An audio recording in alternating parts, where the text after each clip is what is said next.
আজ আমি ফুলুরি বানাচ্ছি।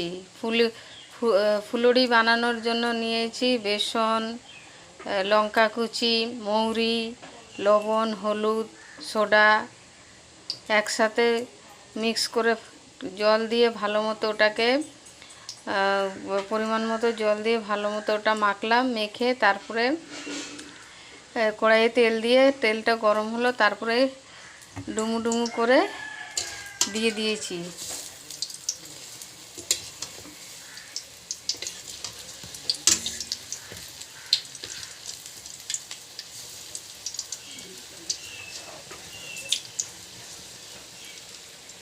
এই যে হচ্ছে, আর এই যে এতটা ভেজে রেখেছি।